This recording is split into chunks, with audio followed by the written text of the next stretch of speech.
Hello everyone, this is Badal Verma and welcome back to my educational YouTube channel IS Point. I hope you are very well. So today we will discuss about socialism in Europe and the Russian Revolution part 6।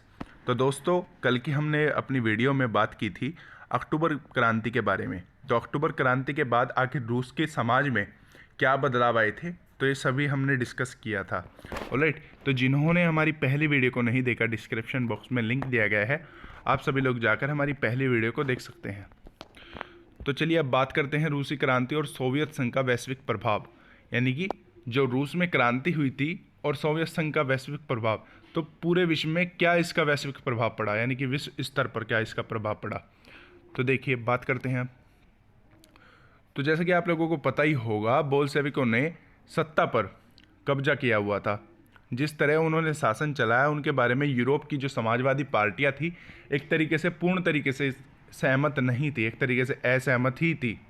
तो लेकिन मेहनत कशों को राज्य की स्थापना की संभावना में दुनिया भर के लोगों ने एक नई उम्मीद जगा दी थी। तो बहुत सारे देशों में कम्युनिस्ट पार्टियों का गठन किया गया था। जैसे इंग्लैंड में communist party of great Britain की स्थापना की गई। बोल्शेविकों के उपनिवेशों की जनता को भी उनके रास्ते का अनुसरण करने के लिए प्रोत्साहित किया गया। सोवियत संघ के अलावा भी बहुत सारे देशों में प्रतिनिधित्व conference of the people of east 1920 को बोल्शेविकों द्वारा बनाए गए कॉमिनटर्न बोल्शेविक समर्थक समाजवादी पार्टी का अंतर्राष्ट्रीय महासंघ में हिस्सा लिया गया था। और कुछ विदेशियों को सोवियत संघ की communist university of the workers of the east में शिक्षा दी गई थी। जब दूसरा विश्व युद्ध शुरू हुआ, तब तक सोवियत संघ की वजह से समाजवाद में एक वैश्विक पहचान और हैसियत मिल चुकी थी। लेकिन 50 के दशक में हुआ क्या था कि देश के भीतर जो भी लोग थे वो समझने लगे थे कि जो सोवियत संघ की शासन शैली है वो रूस की क्रांति के आदर्शों के अनुरूप नहीं है। तो विश्व समाजवादी आंदोलनों में इस बात को मान लिया गया था कि सोवियत संघ में सब कुछ ठीक नहीं चल रहा। एक पिछड़ा हुआ देश महाशक्ति बन चुका था और उसके उद्योगों और खेती में नागरिकों को कई तरह की आवश्यकता स्वतंत्रता नहीं दी जा रही थी और विकास परियोजनाओं को दमनकारी नीतियों को बल पर लागू किया गया था। और 20वीं सदी के अंत तक समाजवादी देश के रूप में अंतर्राष्ट्रीय स्तर पर सोवियत संघ की प्रतिष्ठा काफ़ी कम रह गई थी। हालांकि वहाँ के लोग अभी भी समाजवाद के आदर्शों का सम्मान करते थे, लेकिन सभी देश में समाजवाद के बारे में विविध प्रकार के व्यापक पुनर्विचार किया गया। तो यानी कि काफ़ी ज़्यादा जो लोग थे एक तरीके से उस चीज़ को सही मानते थे और उस चीज़ को सही नहीं मानते थे, यानी कि सबके अलग अलग एक चीज़ को लेकर के कई विचार हो सकते हैं, ये आप लोग भी जानते हैं। तो देखिए चित्र 20 में, तो एक तरीके से ये न्यूज़पेपर की एक कटिंग है जिसमें Lenin number Indo Soviet journal एक तरीके से लिखा हुआ है। तो देखिए इसमें क्या लिखा हुआ है, तो इंडो सोवियत जर्नल का लेनिन विशेषांक। तो दूसरे विश्व युद्ध के दौरान भारतीय कम्युनिस्ट में सोवियत संघ के लिए जनमत निर्माण किया गया। तो ये काफ़ी ज़्यादा इम्पोर्टेंट है कि जनमत निर्माण कब किया गया, दूसरे विश्व युद्ध के दौरान। अब देखिए बॉक्स 5 में देख लेते हैं कि क्या चर्चा की गई है। तो रूसी क्रांति से प्रेरित होने वाले में बहुत सारे भारतीय भी थे। उनमें से कई कम्युनिस्ट विश्वविद्यालयों में शिक्षा प्राप्त की और 1920 के दशकों में भारत में भी कम्युनिस्ट पार्टी का गठन कर लिया गया। तो इस पार्टी के सदस्य सोवियत कम्युनिस्ट ऑफ द संपर्क में रहते थे और कई महत्वपूर्ण भारतीय राजनीतिक एवं सांस्कृतिक व्यक्तियों में सोवियत प्रयोग की दिलचस्पी ली और वहाँ का दौरा किया। और रूस जाने वाले भारतीयों में जवाहरलाल नेहरू और रविंद्रनाथ टैगोर भी थे, जिन्होंने सोवियत समाजवाद के बारे में लिखा। और भारतीय लेखन में सोवियत रूस की अलग अलग छवियाँ दिखाई देती है। और हिंदी के R.S. अवस्थी ने 1921 में Russian revolution Lenin hinge line of head the hit starters of the red revolutions नामक किताबें लिखी।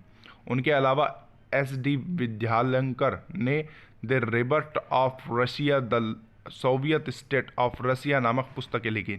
इन विषयों पर बंगाली, मराठी, मलयालम, तमिल और तेलुगु में भी बहुत कुछ लिखा गया। तो देखिए ये इस तरीके की जो बॉक्स में लिखा गया है और एक तरीके से ये सोर्स में जो लिखा रहता है ये काफ़ी ज़्यादा ऑथेंटिक नॉलेज से भरा रहता है और जो चित्रों में ये बातें लिखी होती है। तो इसका उपयोग जो है देखो प्रीलिम्स में तो होता ही है, परंतु मानकर चलिए अगर भारत की कुछ बात आ जाए इससे जुड़ी हुई रूस की क्रांति से, तो आप भारत की बात को इस तरीके से प्रदर्शित कर सकते हैं, रिप्रेजेंट कर सकते हैं। उससे होगा क्या कि आपका जो इम्प्रेशन है क्वेश्चन का वो काफ़ी ज़्यादा हाई लेवल का हो जाएगा। देखो आप एक यूपीएससी परीक्षा का मेंस लिखने जा रहे हैं, ना कि किसी 9th 11th 10th का।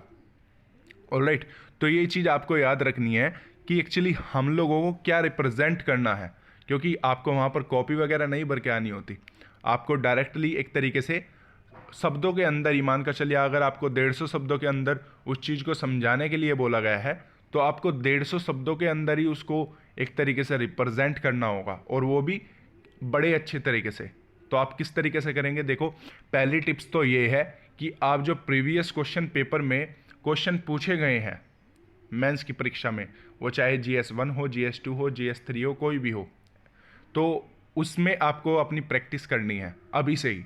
जब आप अभी से ही अपनी प्रैक्टिस करोगे तो आपका जो प्रीलिम्स का एग्ज़ाम है, एक तरीके से जो प्रीलिम्स का बेस है, वो आपका काफ़ी हद तक हाई लेवल का हो जाएगा।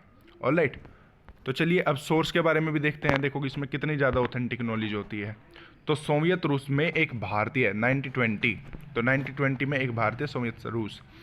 तो अपनी ज़िंदगी में पहली बार हम लोग यूरोपियों की एशियाओं के साथ मुक्त भाव से मिलते बतियाएँ देख रहे थे। जब हमने रूसियों को देश के बाकी लोगों के साथ सहज भाव से घुलते मिलते देखा तो हमें यकीन हो गया कि सच्ची समानता की दुनिया में आ चुकी है। तो हमें स्वतंत्रता सही मायनों में साकार होती दिखाई दे रही थी, और प्रतिक्रांतियाँ और समाजवादियों की हरकतों से पैदा हुई गरीबी के बावजूद लोग बाग फैल रहे थे, ज़्यादा खुश और संतुष्ट दिखाई दे रहे थे। क्रांति के आत्मविश्वास और निडरता भर गई। 50 अलग अलग राष्ट्रियों के लोगों के बीच मानवता और असली भाईचारा यही सरकार साकार होने वाला था। तो जाति और धर्म की कोई सीमा उन्हें एक दूसरे के साथ घुलने मिलने से नहीं रोक सकती थी। हर जीव को एक कुशल वक्ता बना दिया गया, और आप वहाँ मजदूरों, किसानों, सिपाहियों, सभी के पेशेवरों की तरह बहस करते देख सकते थे। तो ये एक तरीके से Historia tips of the revolutionary से लिया गया है, जो कि शौकत उस्मानी के द्वारा दिखाया गया है ये सोर्स। अब सोर्स जय पर हम नज़र डालते हैं। रूस में रविंद्रनाथ टैगोर 1930 की ये घटना है। तो मॉस्को बाकी यूरोपीय राजधानियों के मुकाबला कम साफ सुथरा दिखाई देता था। सड़क पर भागम भाग में लगा कोई व्यक्ति बहुत स्मार्ट नहीं लगता था, और सारी जगह मजदूरी की ही थी। यह आम जनता रसोइयों में साय में किसी भी तरह दबकी दिखाई नहीं देती थी, जो लोग सदियों में नेपथ्स में छिपे होते थे, तो आज सामने आ खड़े हुए। मैं अपने देश के किसानों और मज़दूरों के बारे में सोचने लगा, और मैंने सामने जो कुछ देखा उसे देखकर मैं अरेबियन नाइट्स की किसी भी जिंद की करामात के यहाँ महज एक दशक के पहले हमारे लोगों को जितना ही अनपढ़, लाचार और भूखे थे, तो ये देखकर मेरे जैसे अभागे हिंदुस्तानी में ज़्यादा अचंभा और भला किसको होगा। इन लोगों में इतने थोड़े ही सालों में अज्ञानता और बहरेपन को पहाड़ कर उतार फेंका। तो देखिए काफ़ी ज़्यादा एक तरीके से इनमें नॉलेज होती है, यानी कि किसने क्या एक तरीके से क्या विचार है। तो इस विचार को हम अपना एक तरीके से मॉडिफाई मान लीजिए इस चीज़ को, या एक तरीके से बदल कर मान लीजिए, तो इस चीज़ को हम बदल कर भी लिख सकते हैं। यानी कि इसका तो हमने विचार देख लिया कि क्या है। अब हमारे अपने विचारों में अगर हमें अपने शब्दों में किसी उत्तर का आंसर यानी कि प्रश्न का उत्तर देना हो, तो उसे हम किस तरीके से डिफाइन करेंगे। ऑलराइट, अब देखिए इसमें एक नया शब्द आया था, प्रतिक्रांतिकारी। तो यानी कि क्रांतिकारी जो विरोधी होते हैं उन्हें प्रतिक्रांतिकारी कहते हैं। ऑलराइट, तो पहले टिप्स तो ये है कि अगर आप इन जो ये प्रश्न दिए होते हैं इसमें देखिए, आप इसका स्क्रीनशॉट कर लेना। तो इसमें आप अपने आप से प्रश्न कीजिए। तो जैसे कि रूस के सामाजिक, आर्थिक और राजनीतिक हालात 1905 से पहले कैसे थे। अगर आपने एक तरीके से चैप्टर अच्छे से समझा हुआ है तो आप उससे पहले के हालात बता दोगे। ऑलराइट, तो इसी तरीके से सभी क्वेश्चन को पढ़ करके आप अपने आप से क्वेश्चन कीजिए, और फिर उसका आंसर देने की अपने आप से ही कोशिश कीजिए। तो खैर, मैं आपको जो यूपीएससी परीक्षा में 2014 में प्रश्न पूछा गया था रूस क्रांति से, तो मैं आपसे वो डिस्कस करता हूँ। तो देखिए 2014 में प्रश्न पूछा गया था, लेनिन की नव आर्थिक नीति 1921 में स्वतंत्रता के पश्चात भारत द्वारा अपनाई गई नीतियों को प्रभावित किया गया था, तो मूल्यांकन कीजिए। तो देखिए इंग्लिश में किस तरीके से है, the new economic policy 1921 of the Lenin had included the policies adopted by India soon after independence evaluate। तो इस तरीके से ये दोनों में भाषाओं में आते हैं क्वेश्चन, तो आपको मैंने इस तरीके से बता दिया। तो पहला तो शब्द इसमें दिया गया है लेनिन की नव आर्थिक नीति। तो इसमें पहले तो जानना चाहता है लेनिन, तो हमने रूस की क्रांति में लेनिन के बारे में पढ़ा था। तो जैसा कि मैं आपको थोड़ा थोड़ा बता देता हूँ। तो देखिए 1917 की रूसी क्रांति ने भारत के लिए ऐतिहासिक रूप से वैचारिक प्रेरणा स्रोत के रूप में कार्य किया और रूस की तमाम घटनाओं तथा नीतियों का भारत पर प्रभाव रहा, और लेनिन द्वारा अपनाई गई नव आर्थिक नीतियों भी इनमें से एक थी जिसमें भारत द्वारा अपनाई गई नीतियों को प्रभावित किया। तो देखिए इस तरीके से आपको क्वेश्चन को डिफाइन करना है, पॉइंट टू पॉइंट लिखना है। ये नहीं है कि आपको एक तरीके से क्वेश्चन को काफ़ी ज़्यादा लंबा चौड़ा करके लिखना है, और ये 150 शब्दों में आपको केवल लिखना है। तो 150 शब्दों में इसकी लेंथ लिखी हुई है। अगर मानकर चलिए किसी क्वेश्चन को लेकर उसको एक तरीके से 150 शब्दों में, 200 शब्दों में, 250 शब्दों में कहा गया है, तो आपको उससे ऊपर नहीं जाना है। ऑलराइट, तो आपको उससे ऊपर नहीं जाना है, ये चीज़ आपको ध्यान रखनी है। क्योंकि कुछ स्टूडेंट्स होते क्या है कि मानकर चलिए उसे 100 शब्दों में ये चीज़ बोली गई कि आप ये डिफाइन कीजिए, वो करता क्या है कि 100 शब्दों में डिफाइन छोड़ो, वो कम से कम उसके ऊपर ही 10 पेज का लेख लिख देता है, जिससे एग्जामिनर जो होता है वो पूरा का पूरा उसका आंसर जो है वो कट कर देता है। ऑलराइट, तो ये चीज़ें आपको छोटी छोटी बातें हैं, छोटी छोटी टिप्स हैं जो चीज़ें आपको याद रखनी है। तो इसी के साथ आज का हमारा ये चैप्टर जो है रशियन रेवोल्यूशन, ऑलराइट, तो ये पूरा का पूरा ख़त्म होता है। आई होप कि आपको ये वीडियो अच्छी लगी होगी। अगर आपको ये वीडियो अच्छी लगी है तो वीडियो को लाइक, शेयर, कमेंट करना न भूलें। इसी के साथ हैव ए गुड डे। जय हिंद।